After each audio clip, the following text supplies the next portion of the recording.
Baik, bagaimana kabarnya? Sehat semua? Sehat. Baik, alhamdulillah kita bisa bertemu kembali di malam yang ke-11 bulan Ramadan. 11 ya? 11 ya? Malam ke-11 di bulan Ramadan dalam keadaan sehat walafiat, dan wajib bersyukur Anda bisa mengikuti Pondok Ramadan. Anda terpilih secara gratis untuk mengikuti Pondok Ramadan, dan ini adalah sebuah nikmat yang wajib disyukuri. Teman-teman yang lainnya tidak bisa mengikuti ini, tapi Anda yang dipilih oleh Allah untuk mengikuti kegiatan ini. Sangat beruntung dan sangat patut bersyukur, karena tidak semuanya bisa mengikuti. Saya absen dulu Aisyah. Ya, tak hadir. Ina Rahmatika. Mana? Mar'atur Rosidah. Rahma Fauzia. Rosa Sahrul. Siti Qoyimah. Siti Maimunah. Adinda. Dewi Ikhwati. Dianatul Wardah. Ilmiah. Ada. Lailatul Fitriyah. Ya. Gak bosen-bosen. Linda Sari. Naila Sakira. Mana? Gak bosen. Nur Harisma. Nur Lailia.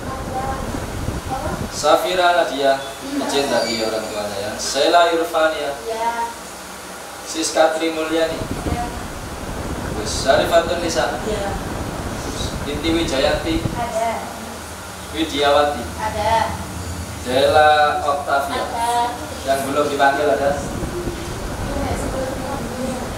Ada ya? Nah, semuanya ya? Ada yang ikut di luar peserta yang wajib? Ada. Baik, sebelum kita mulai di dalam kegiatan ini selama kurang lebih 5 hari ke depan, itu ada yang harus diperhatikan. Pertama, aturan yang wajib diperhatikan, 1, tidak boleh membawa HP. Ini itulah Warno Imam Dino yang selama malu sampean do. Bismillah, Warno, jangan sampai membawa HP, itu pelanggaran berat. Terus kemudian wajib mengikuti sholat berjamaah 5 waktu, subuh, duha, 6 waktu berarti. Subuh, duha, zuhur, asar, maghrib, isya. 7 waktu. Ya, sholatnya 5 waktu, ditambah pengajian malam dan pagi. Pagi ada jam 10 ngaji jam 10. Mulai besok. Setiap hari. Ya kuat-kuat nama siapa juga gak kesenengan rek. Ya wis tak kuat-kuat naya mana. Ya. Wis tak direng ngene ya apa jam 10 sampai jam 11. Terus malam jam 8 sampai jam 9. Oh ya, sekarang jam 9 sampai jam 9.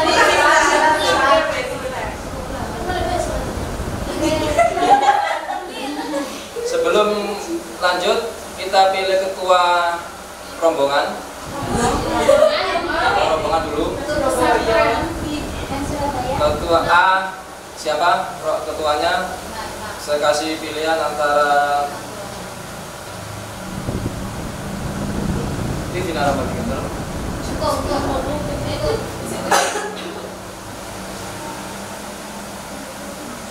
Antara Rohma Fauzia Utomo, Rosa Saru, dan Siti Qoyimah aja wis. Pilih wis. 5 aja ya. Kayaknya baik. Terus setiap hari tidak boleh keluar semuanya kalau mau beli makan sore. Keluarnya mulai jam 4:30 sampai jam 5:15 maksimal.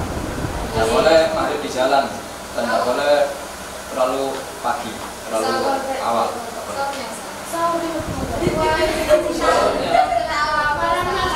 Kayaknya setelah ngaji jam 9 sampai setengah 10. Itu harus ada petugasnya. Tugasnya sampai ngatur besok siapa, lusa 3 hari ke depan, 4 hari, sampai tulis di situ. Dua-dua ya. Dua gantian. Dua gantian. Terus yang B, ketua rombongan. Silakan siapa? Latul Fitriyah, antara Latul Fitriyah sama Bele ketuanya. Bela baik. Bela apa? Bela apa? Latul Fitriyah. Latul Fitriyah tak? Yang nama di sini aja, Ustaz. Oh, Latul Fitriyah. Kalau tidak ikut sholat jangan di absen, ya. Nanti masih punya hutang. Di situ tata tertibnya mohon diperhatikan dengan baik. Setiap malam itu di bawah, nanti saya ganti yang baru. Bismillah. Baik, kita mulai. Bismillahirrahmanirrahim. Kitabnya sudah di bawah semua. Sudah. Dikasih nama itu gratis. Kok boleh, ayo kok boleh. Buat kenang-kenangan. Itu besok yang akan menjadi saksi di akhirat sampai pernah belajar Al-Quran. Baik, kita mulai. Seharusnya sebelum kegiatan ini ada pretest, tapi kita sudah tahu hasil dari kemampuan sampean. Ada yang kelas 1, kelas 2, kelas 3. Yang kelas 1 angkat tangan. Kelas 2, kelas 3. Baik. Dalam 5 hari insya Allah semuanya sudah harus lulus ya. Amin. Baik, perhatikan pentingnya belajar Al-Quran. Pentingnya belajar Al-Quran yang pertama, pasti manfaat minimal untuk diri sendiri. Berbeda dengan kalau sampai belajar nahwu, shorof. Kalau tidak menjadi guru agama, sepertinya tidak ada manfaatnya setelah sampai lulus. Bahkan mungkin kitabnya sudah hilang. Belajar bahasa Arab juga penting, tapi kalau tidak menjadi guru bahasa Arab atau sampai tidak jadi TKW di negeri Arab, sepertinya nggak akan dipakai. Nggak mungkin sampai akan bicara bahasa Arab dengan tetangga, menggunakan bahasa Arab dengan orang tua, dengan teman. Sepertinya hampir nggak mungkin. Cuman belajar bahasa Inggris kalau nggak bekerja di perusahaan milik orang asing juga kemungkinan kecil dipakai.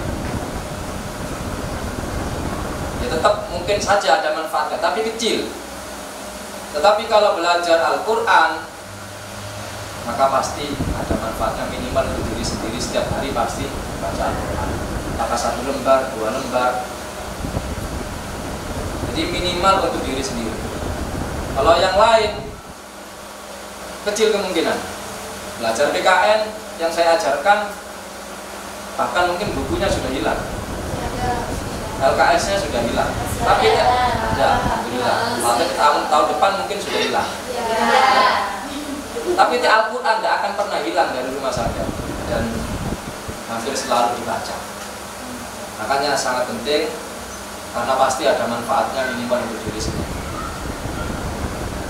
Kalau sampai apalagi kalau misalkan nanti di rumah sampai ngajari adik sampean ada manfaatnya, atau ngajari tetangga sampean ada manfaatnya, atau kalau sampean ikut kegiatan muslimatan pasti juga ada manfaatnya. Yang paling bisa baca Al-Quran pasti yang disuruh untuk memimpin.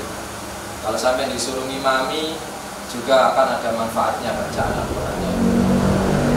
Yang kedua, manfaatnya bukan hanya di dunia tapi di dunia dan akhirat.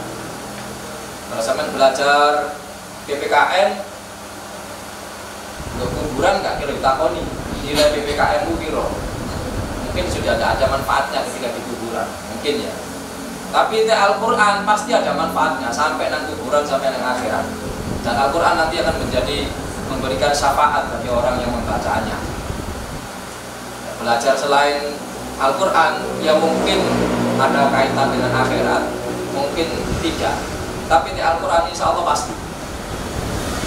Makanya penting membaca Al-Quran ini dengan baik dan harus belajar sungguh-sungguh selama 5 hari di sini. Niatkan, jangan hanya sekedar pokok mengikuti kegiatan. Yang penting saya gugur kewajiban, mari melak kegiatan, sudah lulus, jangan itu.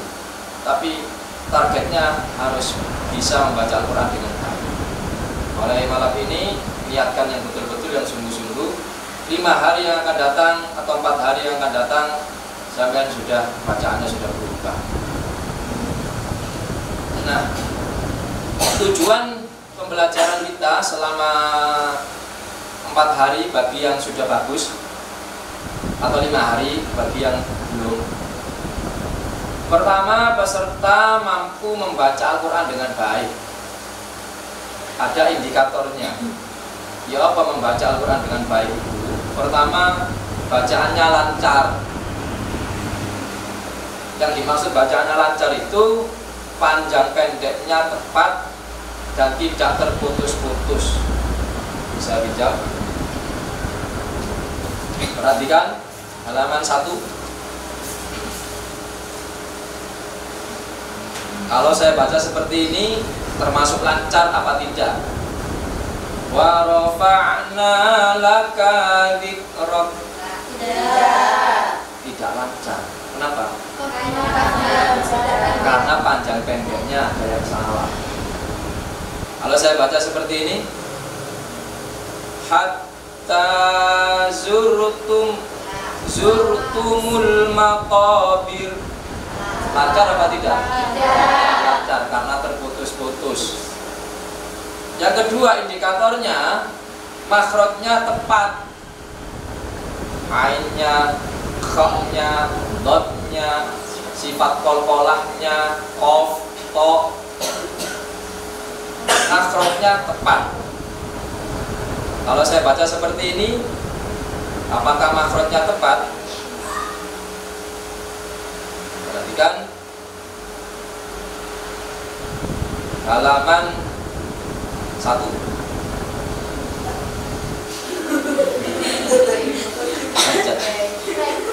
Wal qamari idza tasak.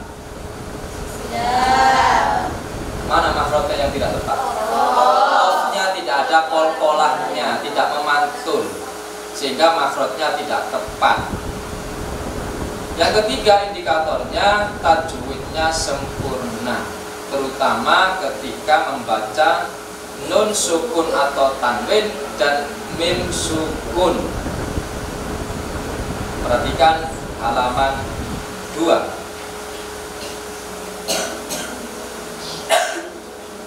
Min syarri ma khalaqa.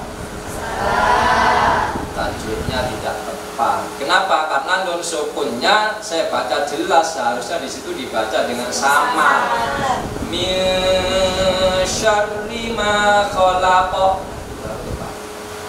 Jadi hanya 3 saja materinya yang akan kita pelajari. Ya apa sekiranya bacaan sampai lancar, ya apa sekiranya makhrajnya tepat, ya apa sekiranya tajwidnya sempurna, terutama nun sukun atau tanwin dan mim sukun. Nah, untuk agar supaya tujuan tadi tercapai, bacaannya lancar, tajwidnya tepat, makhrajnya tepat, tajwidnya benar, sempurna, maka ada pondasi yang harus sampai miliki. Pondasi belajar Al-Quran itu yang nomor 1, membaca dengan suara keras. Ibarat sampean gaya jajan ini, carane gaya jajan. Carane iki gak sampean lakoni, gak dadi ya. Yang dimaksud dengan keras kurang lebih 75% dari suara maksimal ketika kita berteriak. Kenapa tidak 100%? Khawatir gak kuat suara. 75% dari suara maksimal. Yang nomor 2, membaca dengan tenang. Ini kuncinya, pondasinya. Ya, pondasi ini gak dibangun dengan kuat. Sampai belajar ibarat bangun rumah, mungkin jadi rumahnya, tapi gampang rubuh. Rusak maneh, dandani maneh, rusak maneh, dandani maneh. Maka pondasi ini harus dimiliki dulu. Maka yang suaranya masih pelan, malam ini keraslah, angkatlah suaranya. Ini adalah petunjuk tata cara yang wajib diikuti. Sampai belajar nang sopo ae tapi nek petunjuk guru nih kayak diikuti, ya gak iso. Jadi baca dengan keras, diangkat suaranya dan membaca dengan tenang, pelan-pelan, maksudnya perlahan-lahan, tidak terburu-buru. Gak kuat, mantep di sini. Ulangi lagi dari kalimat sebelumnya. Ini pondasi yang wajib dimiliki ketika kita belajar. Ya apa contoh nih? Sudah? A'udzu billahi minasy syaithanir rajim. Itu ukuran 75%. Kalau saya baca a'udzu billahi minasy syaithanir rajim 40%. Beda nanti hasilnya itu beda. Orang yang belajar dengan suara keras dengan suara pelan, hasilnya beda. Jauh. Yang suara pelan mungkin dia bisa tapi rusak mana, gampang rusak mana. Atau mungkin yang suara pelan nanti itu harusnya dia selesai dalam 5 hari, masih sampai 2 bulan mungkin belum selesai. Selisihnya jauh. Makanya suaranya harus keras. A'udzu billahi minasy syaithanir rajim. Dan tenang, tidak terburu-buru. Makanya dalam posisi badan itu yang mendukung ketika membaca itu sekiranya yang mendukung suaranya keras. Baca ngelimpru yang yang agak tegak, sehingga mendukung suaranya agak keluar dan nafasnya agak panjang. Dan ini kalau sampai biasakan membaca dengan suara keras ketika belajar, pelan-pelan kualitas suara sampean akan berubah menjadi sedikit lebih baik. Dan nafasnya juga akan pelan-pelan akan semakin panjang. Tapi sampai tidak pernah melatih dengan suara keras, pancet salah pasti suaranya, nafasnya juga tetap seperti itu. Makanya sangat penting sekali juga untuk menambah kualitas suara supaya agak sedikit terbentuk pita suaranya. Dan nafasnya juga akan otomatis menjadi lebih panjang. Wa qala fir'aunu tuni bi kulli sahirin alim. Bernafas dulu. Ini belajar, tenang dulu, perhatikan dulu. Qul ara'aytum ma tad'una min dunillah. Tak kuat mandi bisik. Perhatikan lagi. Min dunillahi aruni madza khalaqu. Tak kuat mandi.